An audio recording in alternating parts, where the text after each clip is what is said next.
Hello,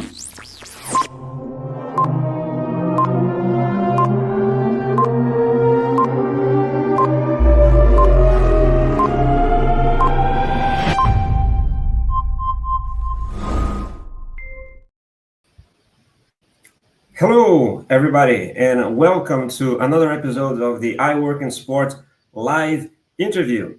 This is the show where we talk to accomplished sport business professionals who come here to share their knowledge, experience, tips, and advice in order to help you succeed in your career. If you're just meeting, my name is Joao Frigerio. I'm the founder of iWorkinSport, and I want to sincerely thank you for being here with us today. This episode will be actually a little different. I'll have a co-host with me, and we're going to discuss a theme, the power of sport business events. You know, what do you get by attending those events? But I'll tell you a bit more about that just in a second, and I'll introduce my co-host in a bit. Just want to remind you that if you want to connect with like-minded professionals, and have access to some exclusive content, you can join our community on weworkinsport.com, right? For instance, we just posted there all the presentations that we recently had at the iWorkinSport job fair, and there's a lot more going on there, right? Anyway, to talk about my guest, I'll have the pleasure to welcome here Jaime Domínguez. He is the Content and Communications Director at the World Football Summit and host of the World Football Summit podcast, where this episode will also be posted soon. So, I will tell you a bit more about him and his career. I'm actually going to ask him to share a bit more with you in a minute, right after this.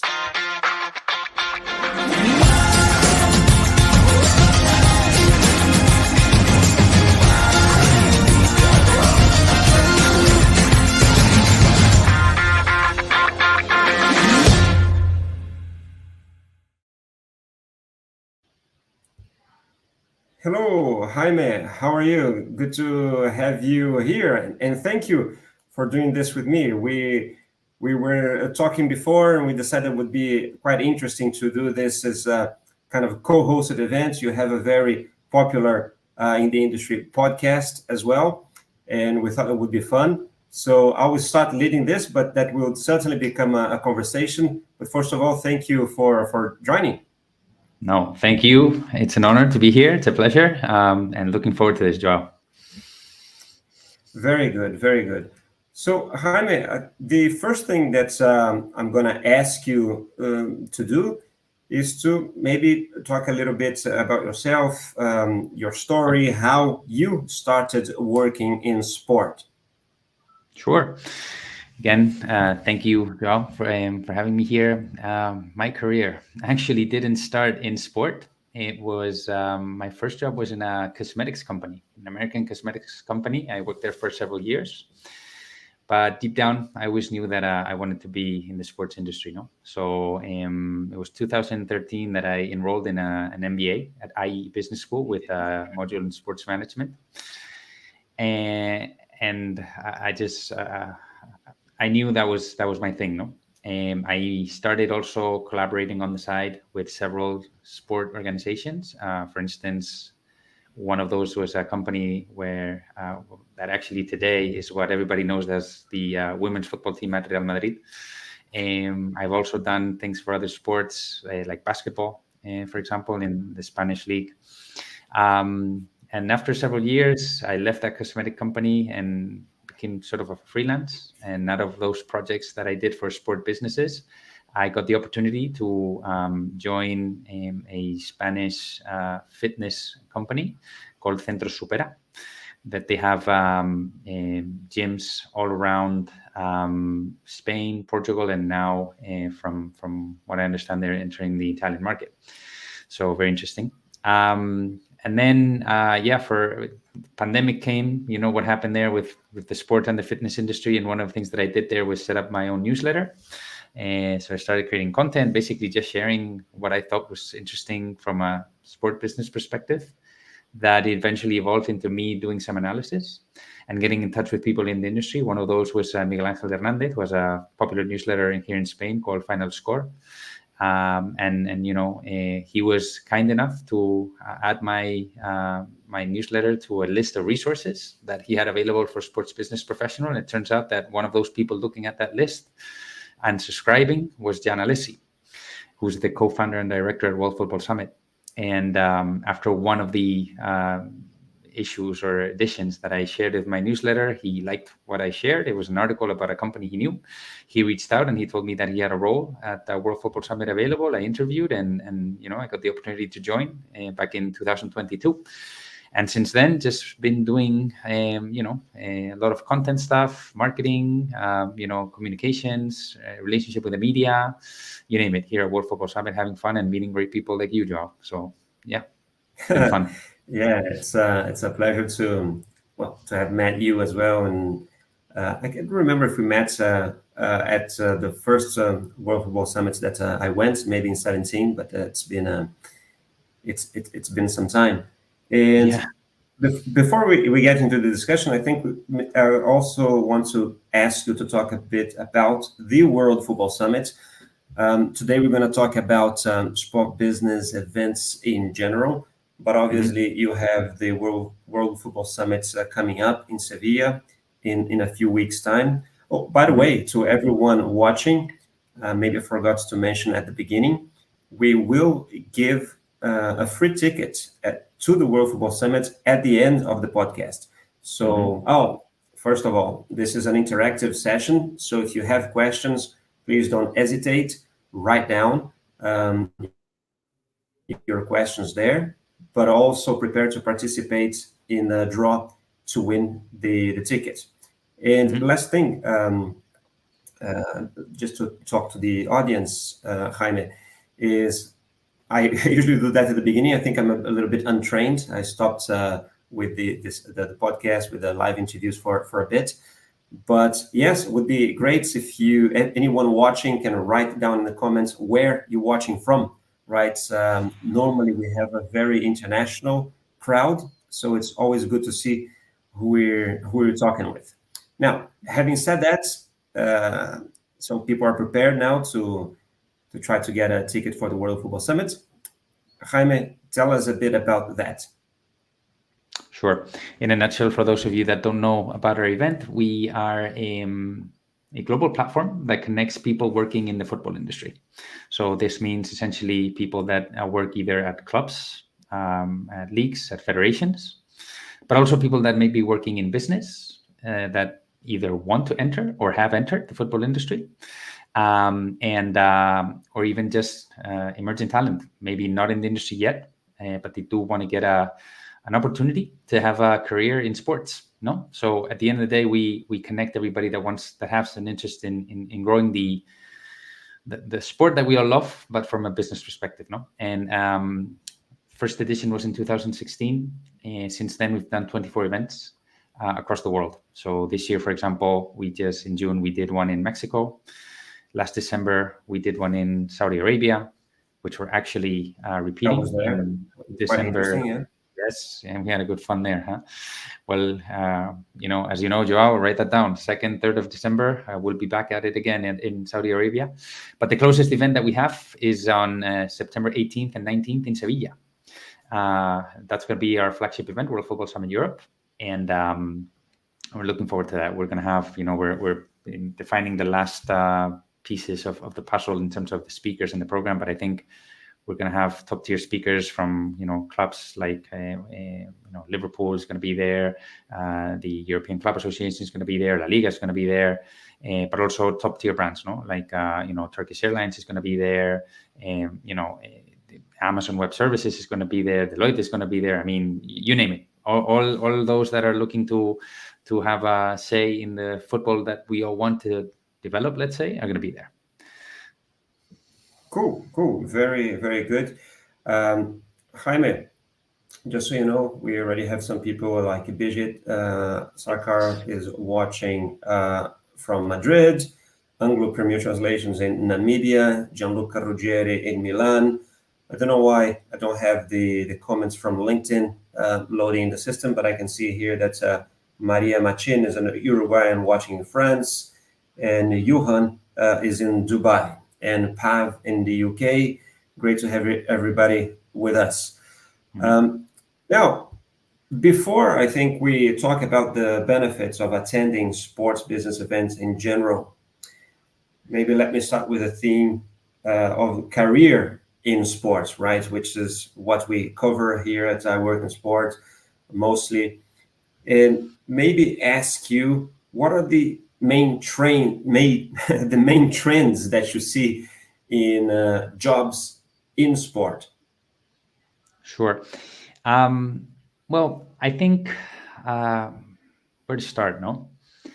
Traditionally, you've seen that a lot of people, when they ask them why they want to work in sport, they always say it's because they're passionate and they really like the industry, which is obviously good. Yeah. But I think we've come to a point where you need more than that, no?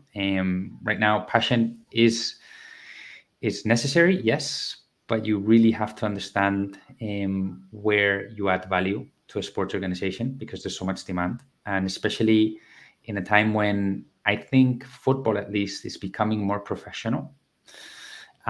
You do see certain trends in terms of the type of role that people are looking for. So, for instance, I see a lot of clubs looking for experts in data management, and not only being able to analyze data, but also interpret the data, right? I actually heard a phrase once that I think is good, which is data is the language of business, but stories are the language of people. So it's being able to effectively get those data, analyze it, but also being able to make decisions out of that. So you have to have both. Also, obviously, understand where AI is going to take us. So I think really understand how you can use AI for any part of the, or any job that you may have. I think that's also important to understand. And then also, I think there's a piece of, how that is going to help us become more efficient, not only as professionals, but also as teams, as working teams. And finally, everything related to content creation. I think we're at a point where being able to create content is something that everybody needs to do. And it opens up a lot of opportunities, no? If you look at, for example, what Juventus, I think they're one of the greatest examples out there, no? They've actually brought in-house people that were creating content about the club, that were not working for the club, but they were so, they were fans, and they were so good at it and at driving new audiences and engaging with fans through their content that they said, let's not compete with them. Let's actually bring these people in-house. No? So I think that's another trend worth looking at. Yeah, right. So you mentioned AI, you mentioned data analysis, or really understanding data and content creation, right? You know what? I knew that we were going to talk about that, about those trends, and I also wanted to talk a little bit about trends in on the recruitment market. And I actually went and checked, did a bit of research here, and I went to see our.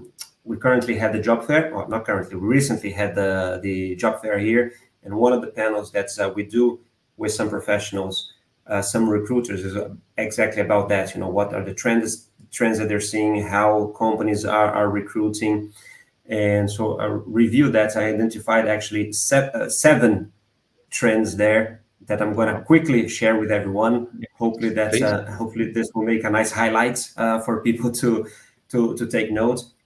But important, and you mentioned some of them actually. Digital and social media proficiency is one that is really a lot in demand. Right, data analytics / some sports science as well. At that panel, we had Nicola Rogers, who's a HR manager at the World Aquatics, was mentioning that. That's what they're looking for. Those two traits are very important for them at the moment. There were some of them talking about flexible and transferable skills right? That's a big one. There is another topic that I think it's similar to that, how you're adaptable. It's something to take into account as well. Robert Vispovai, who used to be a recruiter for Elevate, for FIFA, for UEFA, mentioned, about how career paths and are progressing nowadays. So more and more you have teams of people that, for instance, people that work in one event, actually that group of people sometimes move and work in another one and another one and another one. So this ability to transfer knowledge from one place to the other is quite important. So obviously, very much linked to that, there is emphasis in global mobility. Yep. Right. So you'll be able to move in the international experience. So if you talk to companies or agencies, or that they will work with the Olympic Games, but also with World Cup, with Formula One Grand Prix and things like that, you will be moving around. Right. I think this is inherited to sport, but this flexibility is quite important to them. What else? I think on the recruitment side, for people to know, another important trend that they raised is this adjustment to new work environments, especially post-pandemic. They're trying to increase focus, to remote work and more flexible work arrangements. And I think that the final one that we noted here was, no, I think I already put two of them together, this emphasis in innovation and adaptability. No, this is the one that I think you mentioned as well. This is what Nicola said too, that they want people to come with a mindset and willingness to change and to have an impact within the federation. So this being very much alert to innovation and be adaptable is quite important. I hope that I explained those well. There's things that I've been perceiving as well, but obviously I've been hearing a lot from the industry. So I think what I wanted to do is do a bit of research and share that with everybody else. I don't know if you have any comments on that. Just so you know, Pav said that was very true what you said. Also mentioned another interview that you gave with Sporting Global. Yeah, I saw that. Thanks, Pav, for that comment. And actually, that was a long time ago. So thank you for being, following along. Those are great points, Joao. I think if you were to sum it all up, I would say that at the end of the day, the only thing that's constant today is change. So whatever we're talking about in terms of trends and whatever we're talking about in terms of the role today, you never know what's going to happen tomorrow. So I think when you go into it, and especially in sports where you see professionalization, growth, just new roles emerging, you have to be willing to kind of be uncomfortable in doing things that you're not maybe fit for.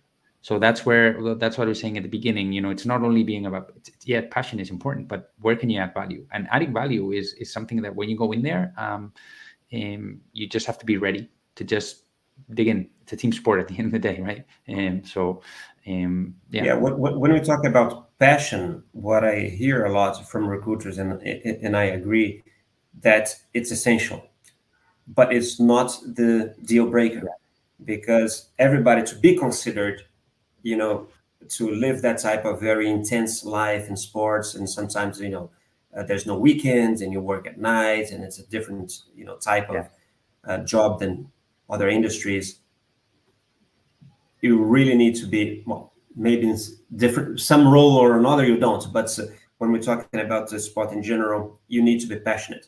However, that's not what's cut it, because you will be competing with a lot of people that are also passionate about it. Right. So it's one of those things. Sometimes people put a lot of emphasis in, I think I should, get this job because I'm really passionate about it. But that's not what will make the difference. I think this is the basis where, they need to start from, but then be pay attention to the other topics, for instance, that you mentioned, be adaptable, understanding, following the changes.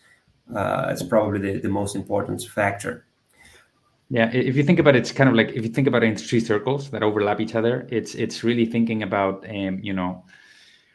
what are you best at? And then where can you add value?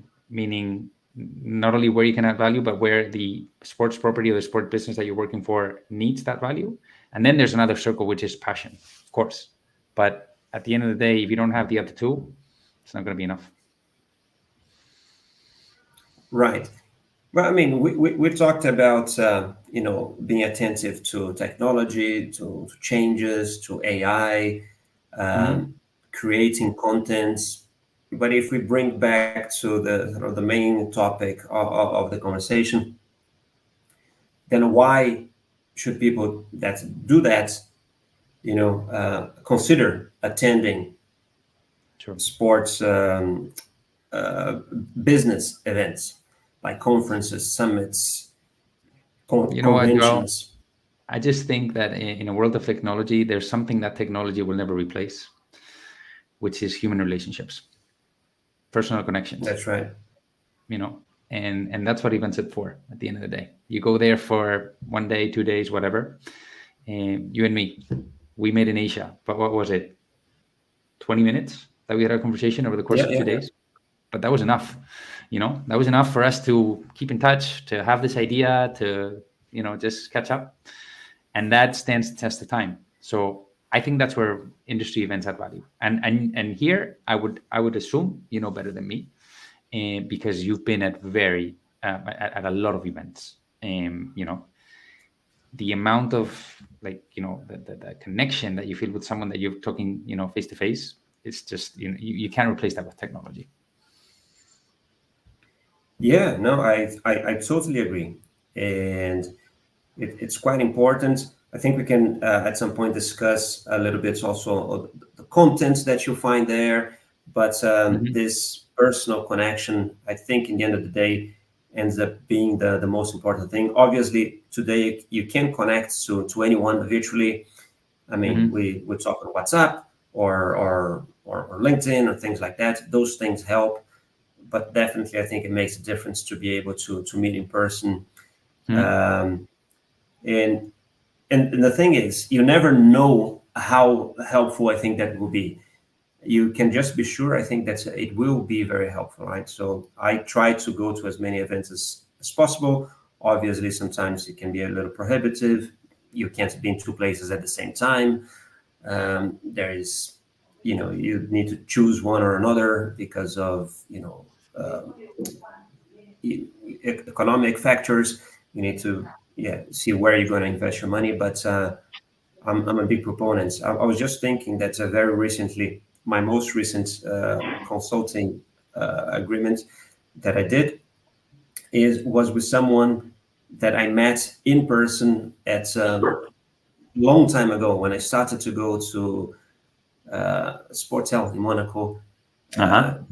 One night I went, maybe it was 2006, and I met him there. And ever since we've been in touch, and we always talked. And then suddenly, a project comes and he calls me and says, "Joao, we need you." Obviously, since then he's been following me, but I'm very sure that if he knew me only online, that opportunity wouldn't have come. Just because we met a few times in a little more, even sometimes informal, environment. That's definitely very, very helpful. Yeah, definitely. But I was going to ask you, I mean, because, and sorry to interrupt though, you've been at a lot of events, and one of the things we discussed at some point is there's also right now with new technology and all of that possibility to connect to an event virtually, And I think you once told me about I think it was a virtual job fair, that you organized. And I think people can get a lot of value out of that. I don't know if you can share that example. Yeah, for sure. This is something that we're thinking how we can continue. We're also learning. We're also going to talk about the landscape, how things are changing. We're trying to learn a few things. But yeah, I mean, when I think it was 2019, before the pandemic, I decided and announced in May to our partners that we were going to do a virtual event. Mm-hmm. And at that time, I was actually at the Education Expo. So imagine an MBA fair, but online and only for sports business programs. And the idea was that we were already helping those schools to place their students in the market or to meet recruiters and all that. And then we thought that we could do more. We could help them attract, students. And we did that. So the second semester was 19. We did a lot of research, and we launched that. Then we were already thinking of doing something similar as a virtual job fair. Mm-hmm. But for May 2020, we had our job fair normal scheduled to Lausanne. But then COVID came, and then people started to cancel things. I think that the World Football Summits, we were going to do the first one in Africa that time, and was, I think, canceled the week before. You didn't really know what was going to happen, and everybody was taken by surprise. But because we had already done a lot of research, we were able to do the first one, to transform the in-person job fair into a virtual one. And I think at that time we were the only event happening almost like in the world, at least in sports, because we already had done the research before. And so that worked really well. It was great. And I think that there are, some benefits, some super cool things in virtual events. And I'll give you one example. Imagine that, for instance, this year we had Adidas again at our job fair, right? Yeah. But they came with four people from their headquarters in Germany, right? So we had four people there, but from Germany. So they were recruiting for positions there. When they participated in our virtual job fair, they had more than 20 people participating because they could connect from all over. So there was recruiters from Germany, in the US, in South America, in Asia, from the headquarters. So I think there was much more opportunities. They could talk to many more people. For them, was interesting. For the attendees, they had more opportunities to speak with recruiters. But then, obviously, I think there's a lack something, the handshake and the eye to eye and how you make an eye contact can be quite important too. But listen, I think it could be a great addition. I always think that it's better to go in person if you have that option. But this year was the first time as well that we had an online option for people just to come and watch the presentations. There's some value to that. Obviously, it's a less expensive ticket, more affordable ticket, but they could still apply for interviews. And I think there were some people that ended up having interviews with the recruiters there. So it's an addition, but I don't think will ever be a replacement, because as we just mentioned, the in-person contact is super, super important. Yeah, I mean, obviously, when you do events, I actually wanted to ask you how you do your online option for the World Football Summit, and there's also a question here asking you if there will be a return to Durban. The World Football Summit website still says to be determined. I'll get to that in a second. And we also, Joao, we can't forget about Gianluca's question. We'll get that to the end if Gianluca doesn't mind, because I saw he posted that earlier. And I'll be happy to answer that question for Gianluca, okay?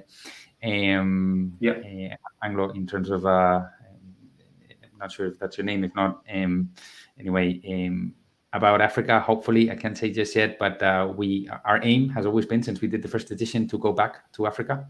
Hopefully, we'll have some positive news there soon enough. But I just can't say much yet. But it is something it's on the radar. All right, Joao, to your question, and And that's what I was actually going to say before. Oh, thanks, Timothy. Yeah, to your question, Joao, this is something that we realized at World Football Summit, especially during the pandemic, how the virtual component, while may not be the same, it is enough, especially in today's world with, with all the digital platforms and all the technology, you can actually reach a global audience, no? So just look at us here, no? And there's people, from Africa, there's people from Europe, there's people from the US. I mean, at the end of the day, you're reaching a lot of people from all over the world, and not everybody can make it to the event. It happens, no? It is tough. I understand if, for example, I tell you now, hey, come to Sevilla next month, it's difficult. Sometimes you have to get a visa, or you have to get your ticket, and it's not cheap, and you have to get your, accommodation. So having a virtual component is important. So for example, in our case, what we do is if you register for the event, regardless of you buying a physical ticket or a physical pass or a digital pass, you can actually register like if you were there. And effectively you have access to the panels, which you can watch live. You can access, and more importantly, you can access to the full list of attendees to the event. So in essence, you can always WhatsApp, or not WhatsApp, but just contact through the app, message someone directly, regardless of where you are in the world, and try to network with that one. No, so which is kind of important. Obviously, it's not the same as you were to reach out and say, hey, let's grab a cup of coffee and speak for 10 minutes. But still, you do have that possibility of reaching out just as me if I was there, right? So that's how we try to solve it at the end of the day. Right. Yeah, definitely. Let me go to Gianluca's question then. So Sure. I had here from Milan, my question for Jaime is, what have been the main changes you have observed in the World Football Summit since you became head of content? Okay, Gianluca, thank you for the question. It's a good one. So many changes. Where to start? Look, I think one of the big efforts that we're trying to do is create content that actually is useful, regardless of whether you come to the event or not. Right? So we believe there's a need really for the industry to become more professional. And for that, what we understand is we have thanks to all the people that participate in our events, whether it's an attendee or speaker, brand, whatever, we do have a lot of knowledge, no? So, and access to people who know, not maybe us, but for example, one of the first things I did when I joined the team was create a podcast. Why? Because you're able to connect with people from all over the world and share what different people around the world are doing in terms of, who's actually driving change, no? And we try to have that content available throughout the year. Through our content, our podcast, our newsletter, our blog. At the end of the day, it's just trying to have as much resources available as possible for those that are really interested in the industry, whether it's because it's a hobby, or whether it's because it's it's because you understand business. So for example, we also have reports that analyze different dynamics in the industry. Well, a lot of brands download that because they want to understand where the industry is going, no? So that would be the main difference, I would say. Going from content that was maybe just focused on events itself, but something that would be useful for anyone, anytime during the year. Very good, very good. There is a comment from Tim here as well, Timothy Barton. Here's in one of our groups in the iWorkinSport community. He was the one asking for Durban. And he also says, I'm glad you mentioned the issue of visas. It's a real problem for people in Africa. I'm lucky as I have European passport, but others sometimes have to travel to another country just to get a visa. I've seen it a lot. A lot of people that actually want to join our different events, whether it's in Saudi, whether it's in Europe, you get a lot of people that reach out and they ask for support. Unfortunately, I would love to be able to support, but it's nothing really that much that we can do. But I understand it's an issue, and that's why I like to highlight it. So it's incredible. It's not only for our events, like whenever we do our events here in Lausanne, with people request, we do send a letter. If they request, they can address to the embassy, so attesting that they bought the tickets, that they're coming to participate in the event. We hope that helps. But we had people that were prepared to go to the Olympic Games, had tickets but couldn't go, couldn't get a visa to come to Europe. That's really, really unfortunate.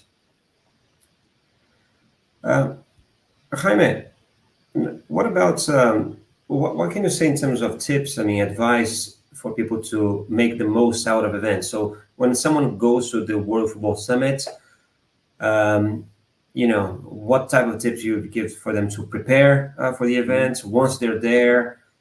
How they should behave. Any advice there? Sure. Several things come to mind. First, you have to be very strategic about it. So you really have to understand, why are you going to an event? Why have you chosen that event, and what's the outcome that you want to get out of the event? So do you want to get a job in sport? Do you want to generate business because you're a founder?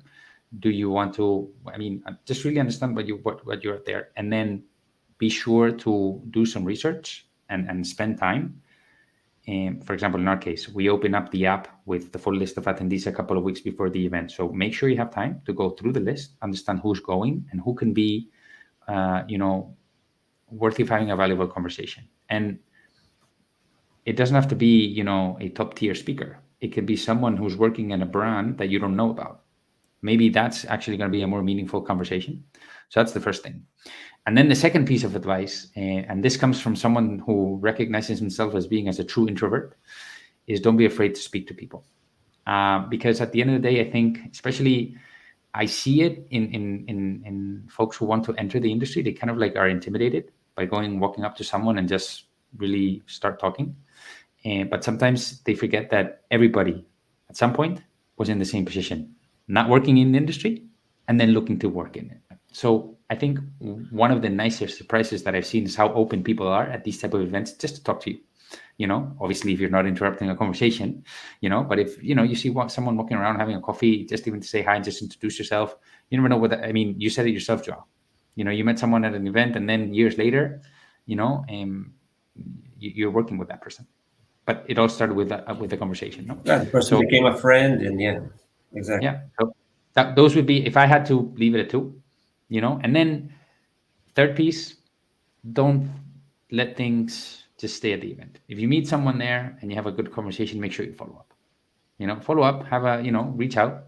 Doesn't have to be the day after, 2 days after, but let several weeks go by and say, hey, we had a nice conversation. Hey, looking forward to being in touch. I don't know. Those are my tips. I don't know, Joe, what you think. I would like to understand, because maybe you have a different take on it than me. No, I agree totally. I might add a few things there, but I probably will start from the end, because when I think about it, I think that following up is maybe the most important thing to actually turn the event into something useful.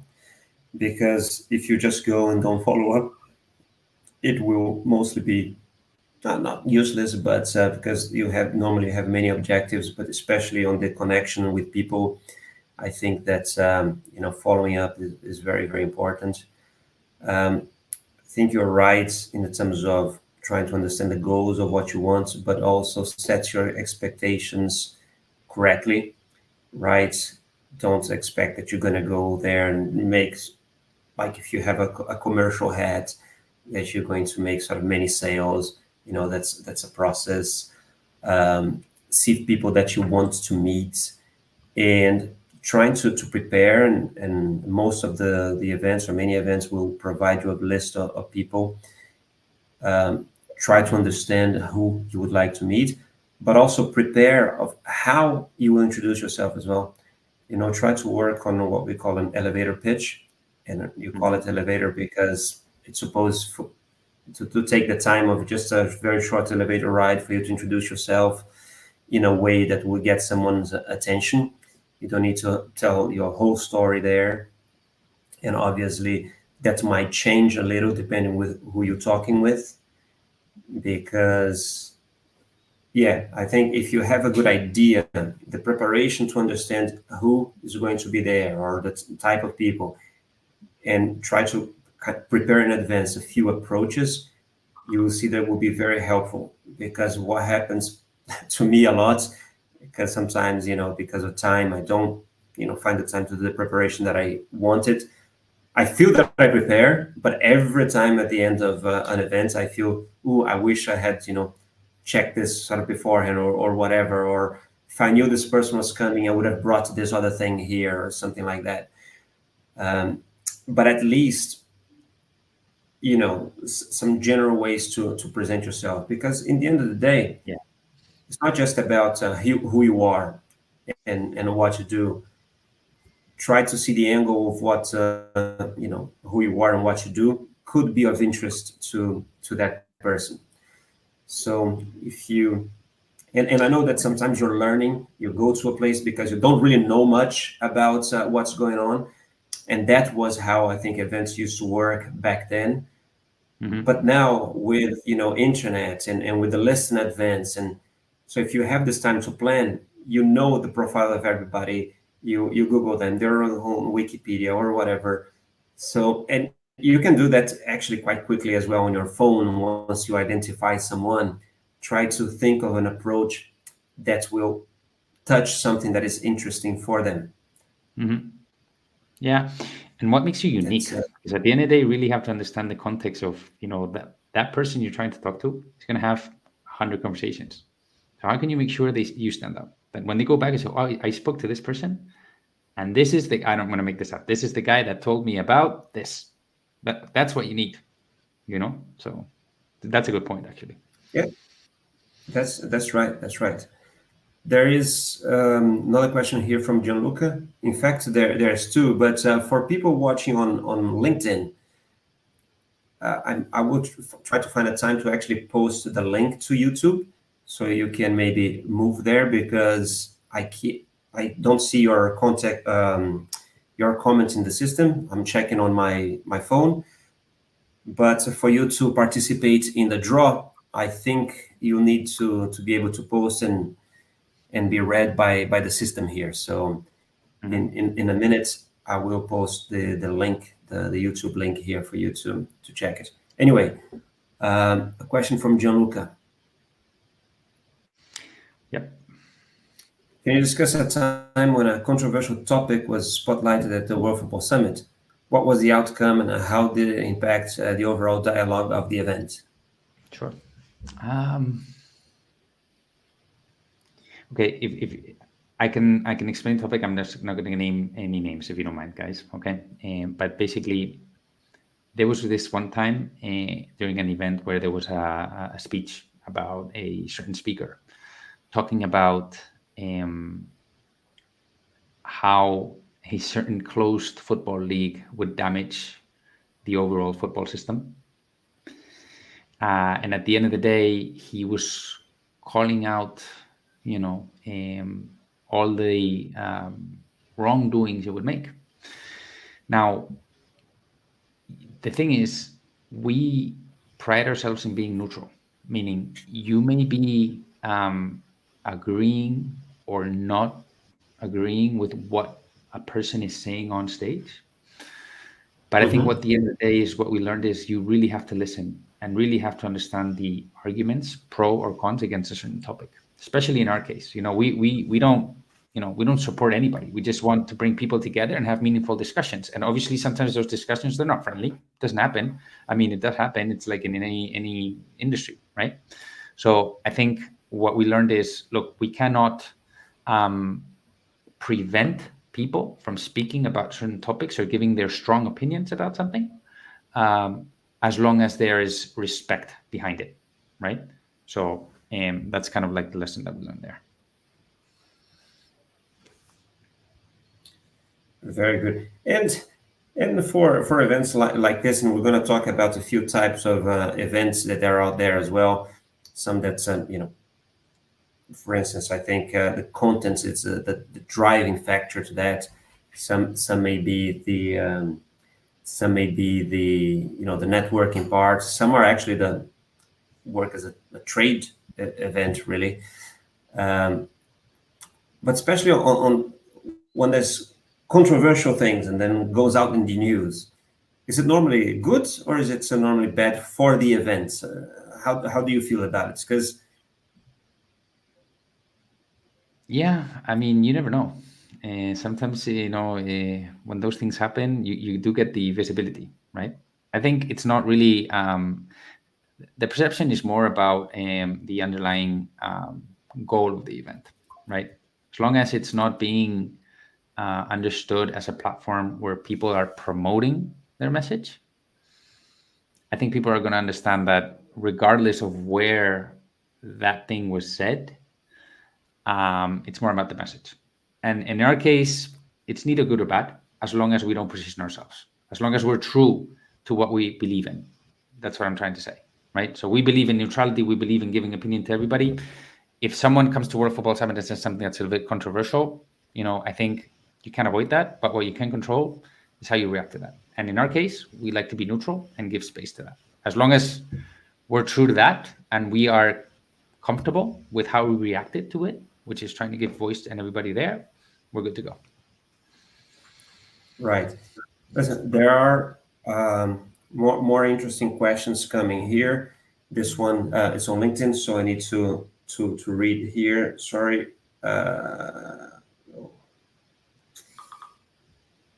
Wait. What happened?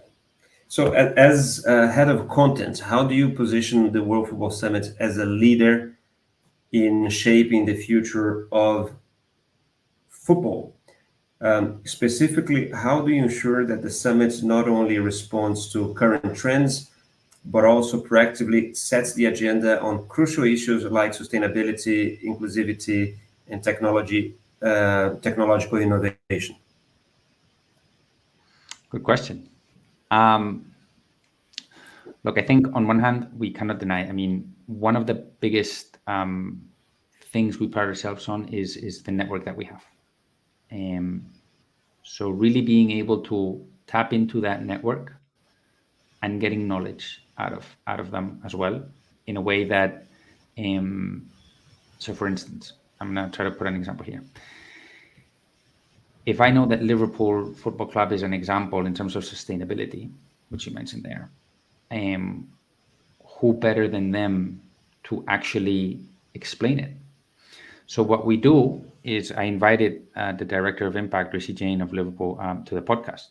And, I had a conversation with him about all the efforts there. So I think that's kind of like, it's not really about what we say.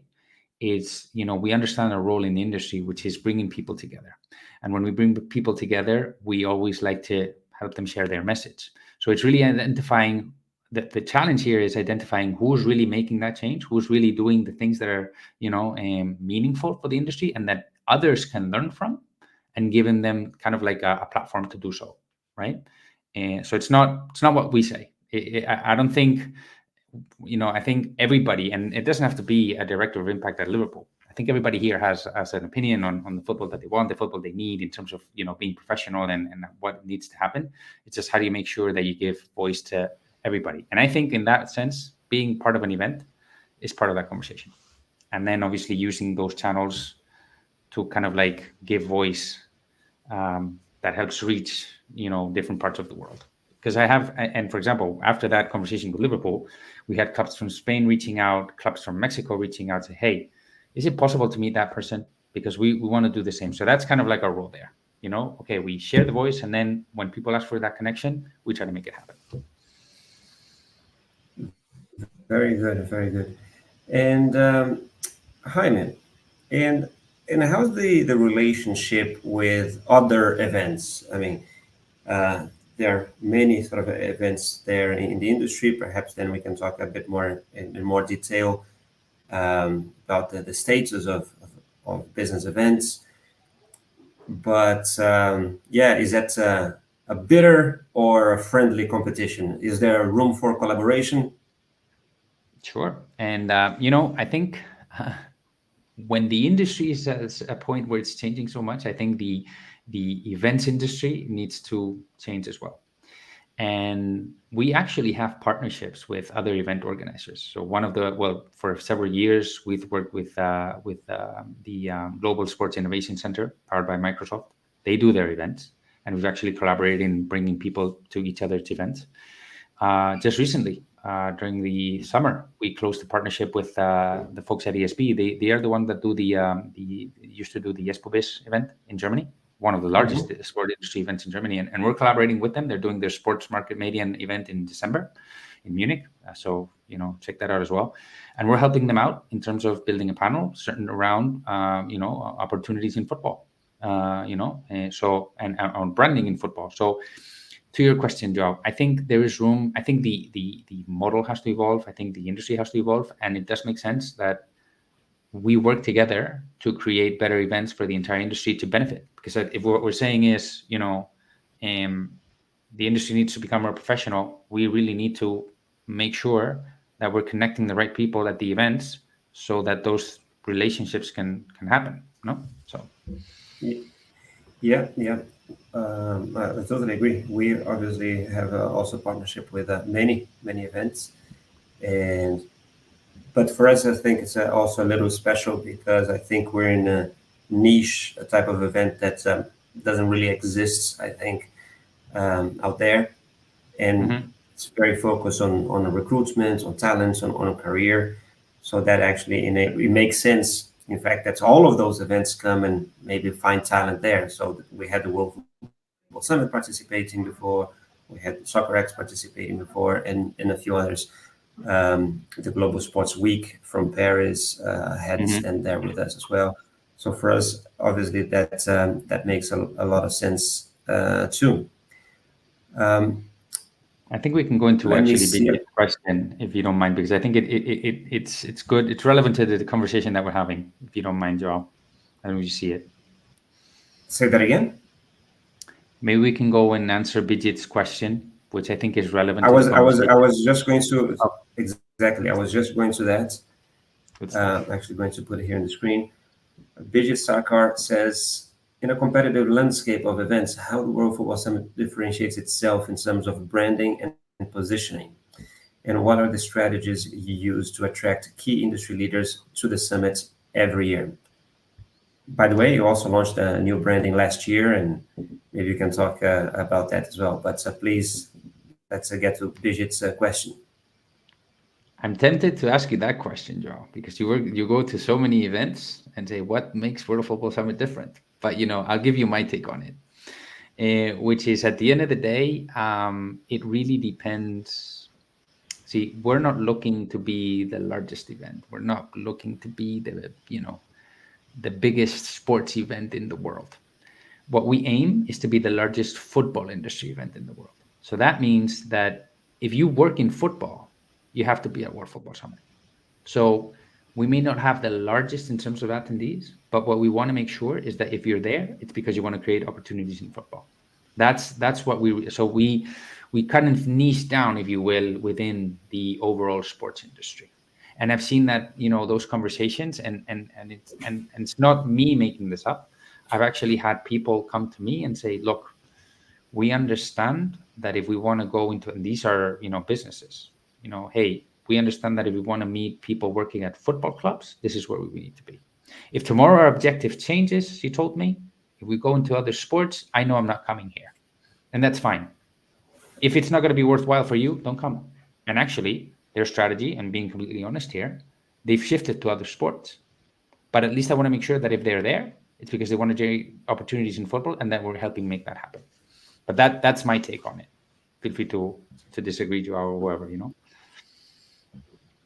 No, listen, I think it makes sort of a lot of sense, and I think it all comes to the power, the connection in the industry, the quality of people that you attract. I think in the end of the day, that's what makes an event, and there are two, I think, main factors for success of an event. It's the content, so the quality of people presenting there, and the audience, also the quality of people watching it. And once you can attract a good number, of both, then I think it's a hit.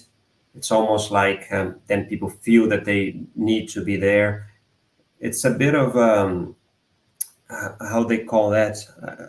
I forgot. It's a term that you use also for communities, and the value of it increases with the number of participation, right? So, and I think this is quite important, how you you keep sort of bringing not only good, maybe the content is the initial factor to attract audience, but I'm sure as well that once you bring, the speaker, companies involved will also send delegates, and that makes an interesting audience as well, and therefore that makes it valuable for people that are not even speaking or not participating to just go there as well, and so on and so forth, and for companies to go and exhibit there too. The World Football Summit is not an event where people would go different, for instance, from iWorkinSport or Sportel. That is another type of event where people actually go to to watch the stands, to talk to the companies that are exhibiting.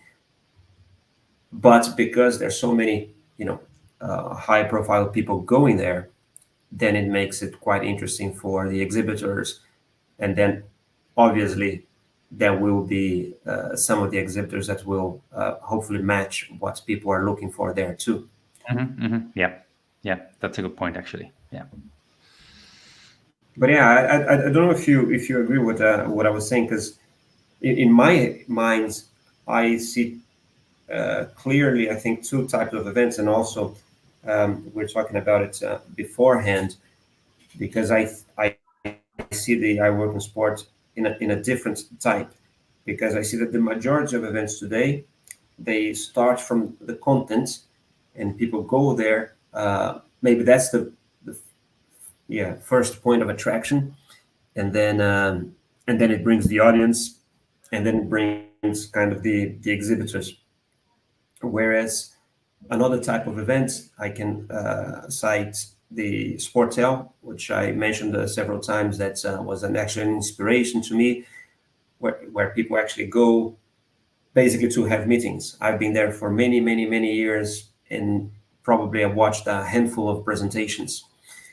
They go there to sell rights, to buy rights, and I try to do something like that. That people would come to our job fair. It would be companies looking for talent looking for jobs, and that's the connection that we tried to make. And then I actually added the content at the auditorium, just because people would be there. I didn't want them to spend a lot of time doing nothing, so let's put some additional value to it. But it was a different type of thinking. Normally, I think I see people starting from the content and then going the other way around.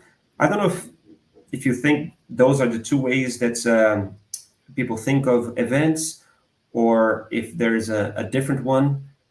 There's maybe it's also the networking part, maybe the most important thing, and then also contents will be an addition to that. Or even how important is that when when we are analyzing an event, whenever you're deciding to go, right?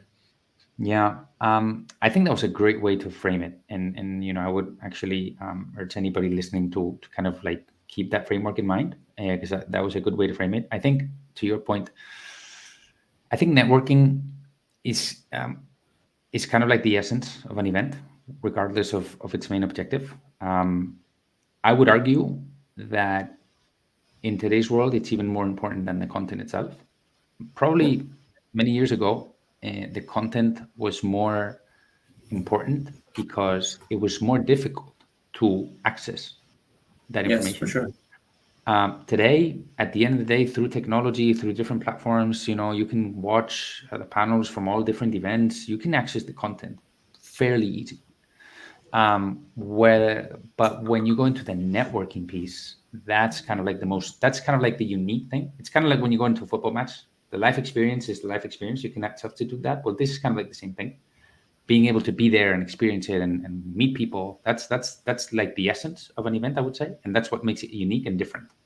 That's what makes it stand out. No? So I would argue that networking, regardless of the models that you described, which I think was a fairly accurate description, is going to be one of the things that people are going to value most.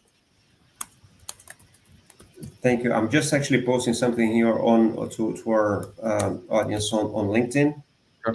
to make sure that they can actually see the link if they need to come to YouTube to actually participate in the draw. So I see that we're reaching the hour mark. It's a nice conversation. Didn't really see the time coming. So what I will do, Jaime, I know that we have thought of a few other topics, but I think we covered mostly everything. There's a few other questions from the audience here. Maybe if we can give them preference. I always say that I give the audience, preference, Sure. and then we could do that and do the draw Sure. for the World Football Summit, right? Also, reminding everyone that there's a link in the description for you to listen all the more than 100 episode podcasts or podcast episodes at the World Football Summit hosted by Jaime. There's in the description of the video. And there's Appreciate that. also a link to join the We Work in Sports community, where if you don't win the free ticket here, there will be a 15% discount to all the members there.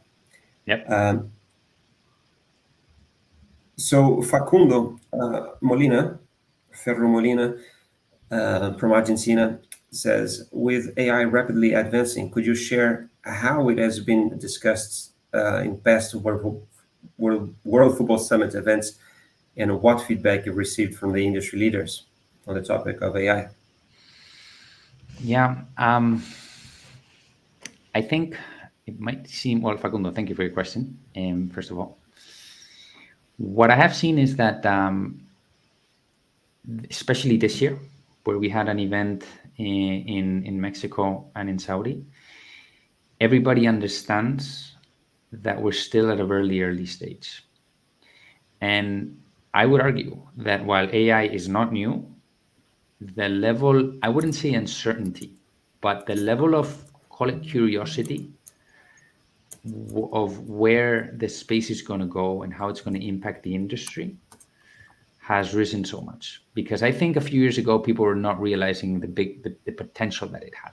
That's what I would say. So when you speak to them, they recognize its potential, but they're also curious to see where it's going. That's what I would say. And obviously, how that is going to help businesses not only in general become more efficient, let's just say, how they're going to be able to leverage AI to be more efficient, improve their business operations. And everybody's talking about generating content and personalization of the content and experience and all that, yes.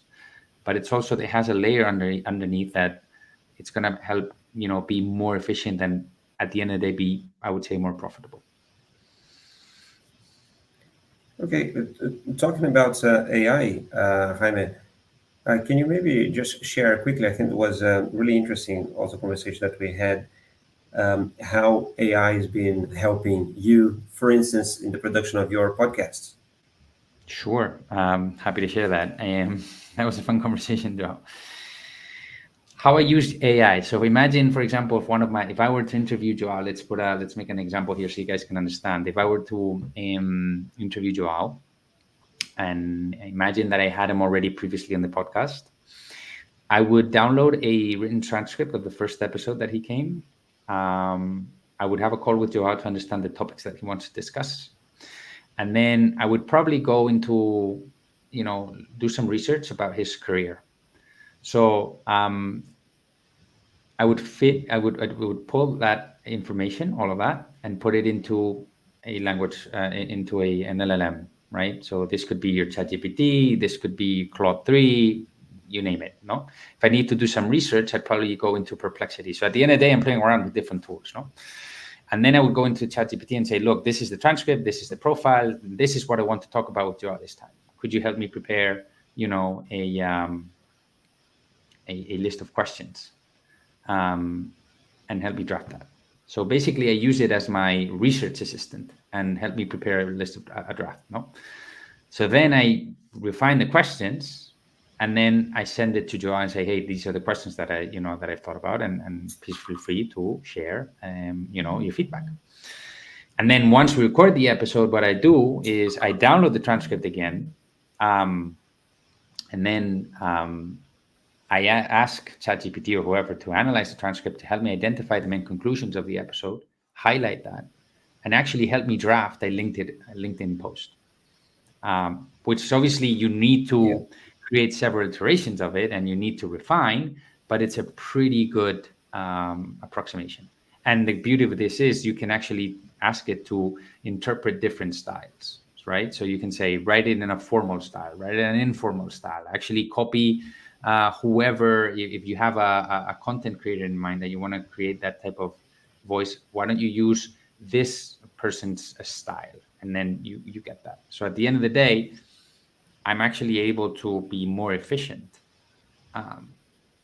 and actually use that. Now, I could go into more detail, but obviously, for example, there's tools out there. I haven't tried them myself, but there's actually tools out there that potentially could, if, for example, I'm having a conversation with Joao and for whatever reason there's a connection issue and I can't really understand what he says, I can go into a tool, type in what I thought he was saying, and more or less get an approximation of his voice to kind of make up for that lost piece. So there's potential is huge, and I don't want to go into details because it's going to be for another session, Joe. But in a nutshell, that would be it. No, I think it was very useful. I mean, I use it as well. Maybe I need to learn a bit more from you to use it even better. But it's certainly helpful. Listen, how are you with time? Because there's more and more questions arriving. So maybe we can try to do a few quickly. Sure. Sure. I will summarize one from Timothy from who does translations. And he mentioned that there's been an event in Barcelona that was participation in 4 languages. I know that in some of the events you also do simultaneous translation, right? I think that's what he's asking. And I don't know, I think he was based in Africa somewhere. Yeah, he was. I can't remember now. But you do have simultaneous translations in your events, right? Yeah. I mean, we do have simultaneous translation at the events. Some panels are in the local language. So, for example, we had an event in Saudi last year, and there were some panels. Actually, I remember there was a conversation or an interview with Javier Tebas, the president of La Liga, where the journalist was asking in Arabic, and Mr. Tebas was answering in Spanish. He was replying in Spanish, and people was listening in English. Yeah. And at the end of the day, and whenever we go into, I mean, we're a global platform, yes, but we recognize that it's important to adapt to local language. And there are some panels usually that are in the local language. Now, in Mexico, for example, we had panels in Spanish. In Sevilla, we'll have panels in Spanish. It happens, Very good. One interesting question here as well is, what strategies does the World Football Summit use to engage students and emerging professionals? Or is the summit primarily designed for senior industry leaders with extensive experience? Not at all, Gianluca. On the contrary, we try to welcome everybody, and we recognize that at the end of the day, the future of the industry belongs to the students, no? And we actually have, fortunate because for Sevilla we've sold out, but we do have a special student pass that actually includes, or in the past we've included the possibility to actually meet one-on-one with people working in the industry, whether it's a business or whatever, and because we recognize that in order to have that opportunity, you need the door to open. Now, obviously, we just open the door. At the end of the day, it's going to be you having to demonstrate the value, but any student can come to our events. We've never, blocked the students or any out of our World Football Summit events. Different story is if we do like exclusive events with it, which happens, they're more controlled. But in general, we're really open to students being there because they're part of the industry as well. And in fact, we have partnership with the Football Business Academy. We've had partnerships with Johan Cruyff Institute, with the Real Madrid University. I mean, you name it. Yeah. Maria Machin says, do you think that the students attending the World Football Summit and participating in world sports events to network with professionals could consider it as some sort of inversión? I would imagine investment of time and money on their future. Definitely. But I think it is it is an investment for, I think, everyone participating, to be frank, not only students. I was actually going to turn the question to you because you're going to know much better than me on this one. If you want, I can give my take, but I'm intrigued to see your answer on this, Joao. Yeah. No, as I said, I think it is for sure, and not only for students. I mean, anyone participating there, whether they're paying a full price for tickets or maybe not, but they still need to invest time and travel and all that. It's always an investment. What's for now, then the question is, if you're investing something, then you need to calculate the return on that investment. And I think that's how you need to understand what are, the KPIs, what should be measured. It's not only you go there and you will convert into a business right away. Sometimes it happens. I remember going to a World Football Summit. It wasn't in Sevilla. Was it Atletico Madrid? Maybe did you a few years ago? Maybe it was in Madrid. It was in the Athletic Stadium, no? I wasn't in the company, but it was in the stadium at Athletic. Yeah. So maybe it was just before you joined, and I went there. We had this project of the Education Expo, and we sold two or three. We signed two or three people there. It was more than a very fast return on what we invested. But I think even if we didn't close, a deal right there, would still be worth it. I mean, sometimes it's in the very long term, but it's important, I think, for students and people starting to try to go to these events.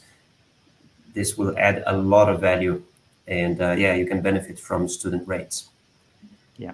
Listen, I think. Yeah, go ahead. Yeah, I just want to be conscious of time for everybody. We actually had more people here a few minutes ago, and now I think they kind of need to drop out. So since we still have some people here, what I will do is I will find here, we're going to start to collect this. I will share with people. There's a screen here. So if you type in the comments, #WFS, if you can maybe start doing that, and we'll see if this works. There should be some entries appearing. Write WFS in the comments.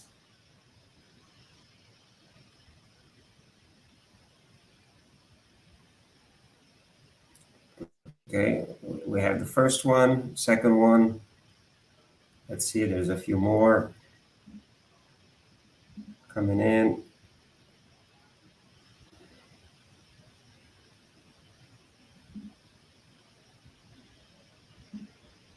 Let's just wait a little more. Maybe what I'll do while we're waiting for people to write the #WFS. From Bijit asks another question. From a marketing perspective, how can the World Football Summit leverage the influence and insights of high-profile athletes like Chiellini to strengthen brand partnerships and drive engagement with fans and stakeholders? Good question, Bijit. Thank you. You know what? I think we're in an interesting time because athletes, they're becoming more and more businessmen. So Chiellini, for example, does a lot of work outside of his, building his personal brand. And it's interesting to see how someone who understands the game from within wants to transition into a career related to management. No? How can we leverage that? I think what we try to tell them, and we've had several players be part, or former players, if you will. So, for example, last year we had Juan Mata. He's not a former player, but Juan Mata from Handball has been part of our events. Ivan Rakitic, also now playing in Croatia. I mean, all these players understand that if they want to start creating a life after football, they need to come to, I won't say World Football Summit, but in general industry events to kind of start meeting people outside of their usual or traditional network within football, right? How can we leverage that? Well, one of the most interesting panels that we always have at the events is, them participating. So Rakitic had a very popular panel. Juan Mata had a very popular panel, because they understand really the nature of the game. And if they're able to bring that knowledge into a business side, let's say, I think the overall industry benefits, and our role there is to kind of give them a platform to do so. No, so that's kind of like our role. We, for example, have a partnership with FIFPro, no, and they're also trying to help players transition from a career playing football to outside football, whether it's women's football or men's football. No. Very good. Thank you, Jaime. We do have some people also watching on still on LinkedIn, but don't think that they can add that. We have 9 entries. We actually had many more people participating before. Maybe we'll wait too long to ask 2 people to write the hashtag this time. I think last time I announced it a bit earlier. But anyway, so I think it will be easier for people who are participating to win. Let me just go and press draw and see who is going to be the fortunate winner of the free ticket.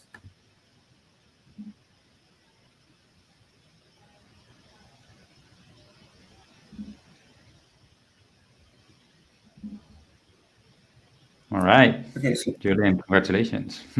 Julian Hervé, congratulations. That animation is really cool. So so you got a free ticket to the World Football Summit. Send us an email or contact me on LinkedIn just to make sure that I have your contacts, and I'll put you in touch with Jaime and the World Football Summit team. All right. Jaime, before we go, we're already 15 minutes past, I think, what we had planned, but it's been a nice conversation. Anything else that you'd like to add? No, I want to thank you, Joao. Thank you not only for the opportunity, but also for the work you do. I think it's important that, people who want to work in the industry have a platform like yours. And I'm sure that, you're helping out a lot of people out there. So I want to thank you also on their behalf. That's the intention. We can't do it alone. So without, partnerships like with you and John and, everybody else, other companies as well, we wouldn't be able to do it. So very, very happy. All right, Jaime, I really hope to see you in a few weeks' time. Well, maybe remind everyone the dates of the event, Sure. the World Football September Summit in 18th Sevilla. and 19th. September 18th and 19th, we're all waiting for you in Sevilla. So, Yes, and if you didn't win the free tickets, there is a link in the description for you to go to WeWorkinSport.com. If you're not a member yet, you join there. There's a 15% discount to all our members. So yeah, maybe you can enjoy that too. Bye-bye, everyone. Hope to be back soon with another interview. Maybe going back to the other formats, although I really liked this one. Yeah, we have to repeat. Yeah, we'll do that. Maybe I'll go to yours next time. Yeah, definitely. Guys, thank you for being out there and for all your questions. It's been great. Yeah, bye-bye. Ciao, everyone. Bye. Stay there.